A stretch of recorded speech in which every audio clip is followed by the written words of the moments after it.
Okay, so we're going to start on 9.1, which is how do we deal with learning to graph some of these polynomials.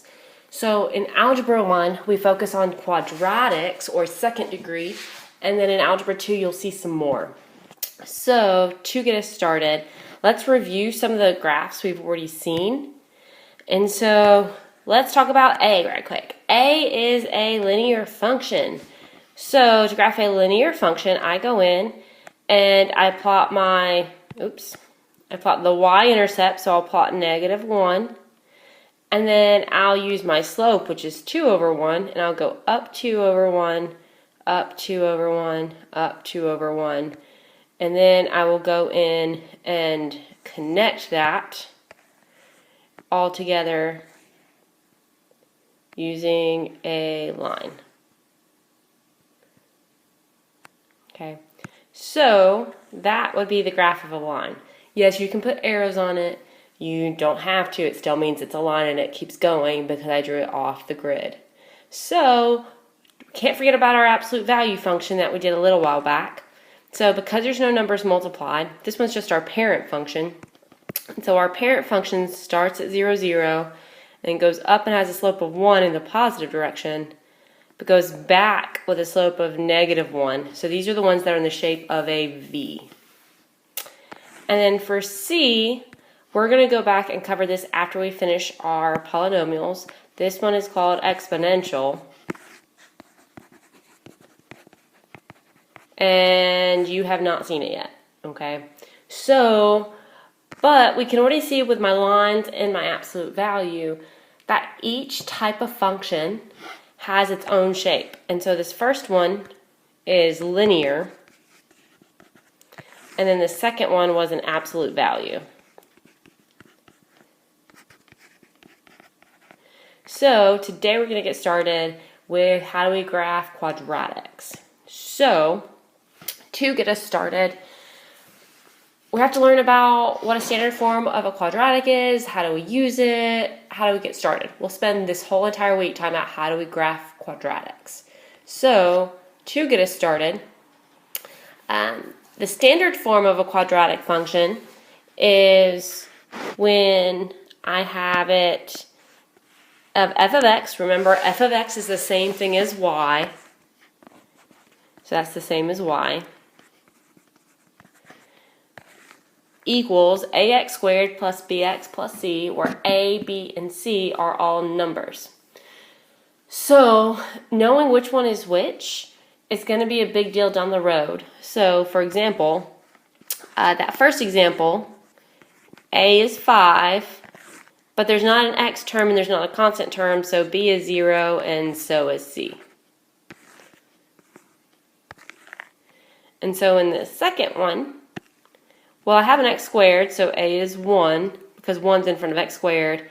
I don't have an x term, so b is 0, but I have a constant, so c is 7. Okay, and so in the last one, a would be 1, b, well, I have an x term now, but it's a -1, and then c is -3. Okay. So those numbers that come in front, they're very specific. A always goes with x squared, b always goes with x, and c is always without a variable. And so the graph of a quadratic is going to be what is called a parabola, and so it's in the shape of a U. So you do need to know the term parabola. And so with this curve, this one specifically is actually y equals x squared, which is what's called our parent function.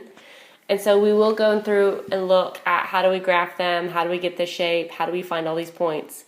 But you do need to know it looks like a U. If you make it look like a V, I'm going to assume you think it's an absolute value, which is not the same thing. So let's go ahead, and I want you to take a moment and identify A, B, and C from this one.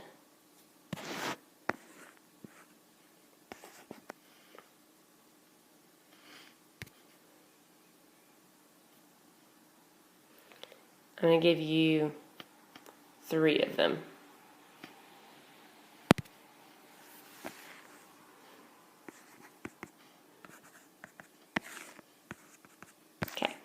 So A equals 1, B equals 3, C equals 5.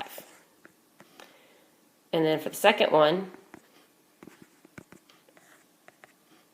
A equals 2, B equals 1, C equals negative 1.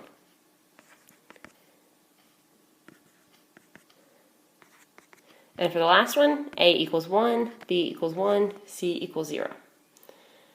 Okay, so it still works the same way if I had G and F in there. And so I am going to go ahead and move on just so to keep the video on the shorter side. So let's go and learn about some properties that parabolas have. So parabolas have symmetry, which means there's the line where I can fold it in half and it's going to lay on top of each other perfectly. And so as you notice, I drew my axis of symmetry with that dotted blue line on this parabola over here. And so then this point 0, negative 5, I have an equivalent point over here. Okay, that point is written wrong. That point should be 2, negative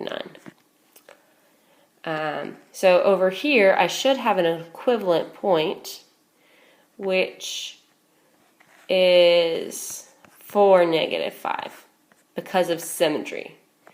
And then just like I have the 5, 0 over here, I am 1, 2, 3 units away from the axis. So if I go backwards and go 1, 2, 3, I have an equivalent point that's the same distance away from my axis of symmetry.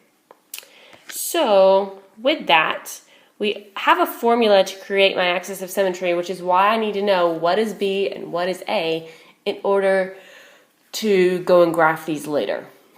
So that formula is the x equals negative b over 2a. That's a formula you're going to have to know when dealing with quadratics. So the vertex is the highest or lowest point on the parabola, which is always on the axis of symmetry. So because of that, the vertex will share the same x value as my axis of symmetry. And then we'll have to find the y value. And so the vertex is either going to be a minimum or a maximum because it's the highest or lowest. If it's the lowest point, like the one over here, this one is a minimum. If it was upside down, it would be a maximum. So we're going to use all of these things throughout this week, even in more depth. We're going to start just with graphing today. And so to graph, you're going to need to find your axis of symmetry. So first of all, for my axis of symmetry,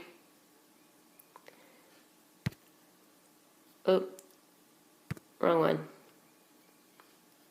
To find my axis of symmetry, I need to know what is A and what is B. We're going to go ahead and start identifying C because it does come into some formulas we have later.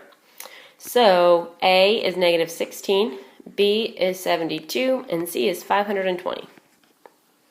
Okay, so my axis of symmetry formula is x equals negative b divided by 2a. So when I go to fill in, b is 72, so that would be negative 72 divided by 2 times my negative 16. Okay, so while I realize since you're at home, you're probably going to go and grab your calculators first. There are things we can simplify without having to grab my calculator. So 2 goes into 72 36 times. So that's going to be a negative 36 up top. Well, let's go ahead and deal with those negatives because I have one on the bottom and one on the top since they're all multiplied together. Okay. And so, well, 36 and 16 both share a factor of 4.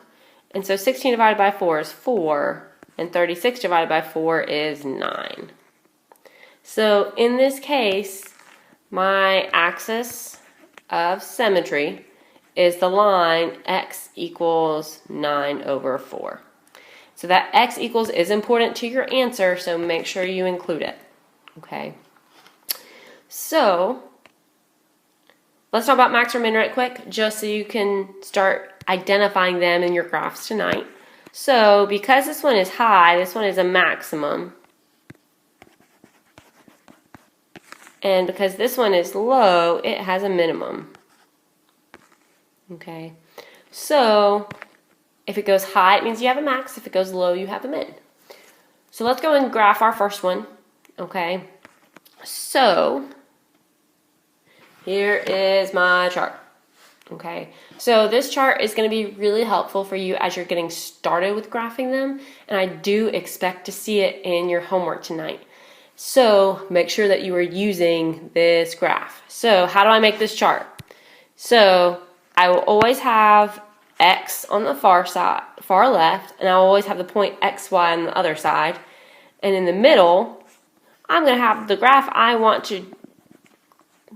the function I want to graph. Okay, so your X column is going to change every time, but this middle row right here is always going to be your axis of symmetry, because that's going to save you some time in how many points you actually have to work out. So first off, I have to go find my axis of symmetry. I haven't really left myself a lot of space on this screen. So my axis of symmetry is going to be X equals, well, A is 3, B is 6, and C is -4. So it's going to be -6 over 2 times 3, because it's -b over 2a. So this is -6 over 6, which equals -1. Okay, so first off, I know I can put -1 right here. Okay, and on my graph, I'm going to go ahead and draw a dotted line at x equals -1. So my vertex should be on this line, okay? Because I put my axis of symmetry value right here on my chart, this spot right here, that point, will be my vertex. Okay, and so what I'm going to do is I'm going to pick numbers kind of close by. So I'm going to pick 0 and 1, because I like going down and getting bigger. And so that means I'd have -2 and -3.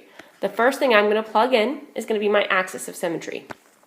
So for my axis of symmetry, I'm now going to plug in back to the original function. So y would equal 3 times -1 squared plus 6 times -1 minus 4. So then let's work it out. So that's going to be 3 times -1 squared is 1. And then 6 times -1 is -6 minus 4. So that's going to be 3 minus 6 minus 4. So 3 minus 6 is -3. So -3 minus 4 equals -7. So then I can put the point -1, -7. So, oh, -7 didn't fit nicely on my graph.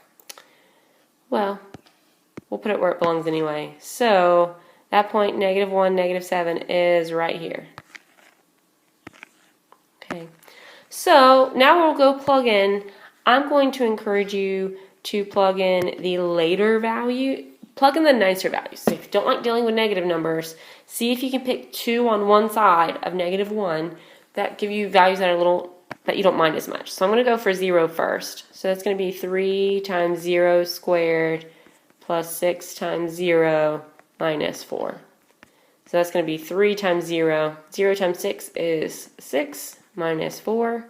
Nope, that's not 6. That's 0. That's 0 minus 4. So I have 0 minus 4, which is just -4. So 0's point is 0, -4. So I'm going to go ahead and go put that on 0, -4. And then last but not least, we can go plug in 1. And I realize it sounds weird that I'm saying last but not least, because it looks like I still have a lot of stuff to plug in because of my other two values. So 1 squared is 1, and then 6 times 1 is 6 minus 4. So I have 3 plus 6 minus 4, which is 9 minus 4, which equals 5. So this is the point 1, 5. So I'll go ahead and put 1, 5 on my graph. Okay, well, I now have half of my quadratic. How can I get the other half easily? Well, we talked earlier about that whole symmetry idea. So notice that 0 and -2 are the same distance away from my axis of symmetry that I drew. So -2 should have the same value that 0 did. So this should give me 0, -4. And so by symmetry, I can find that second point. So this is by symmetry. You can plug it in and see that it works. This just saves you some time from having to show all your work.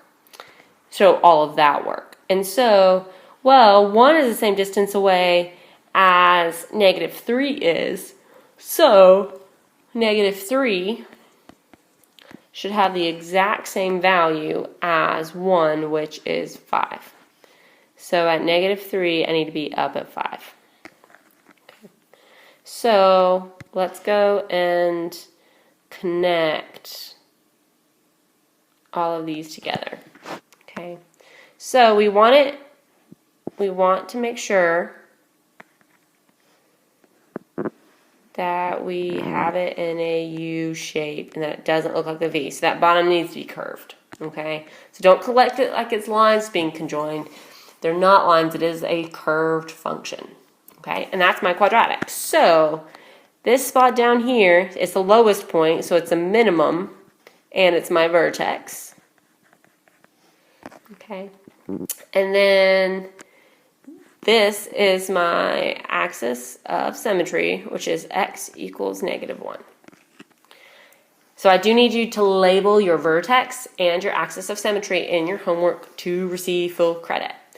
And so I'm going to give you the steps of how did I end up creating this chart, and then I'm going to let you go ahead and get started on your homework. And so your steps, so first you want to find the equation of your axis of symmetry, and then you want to find 2 other points on your graph. We did that by filling it on the table. So then those last 2 points that we did, we reflected them across the axis of symmetry in order to find them. And then last but not least, we connected all the points. Okay, so you have 8 problems today to try.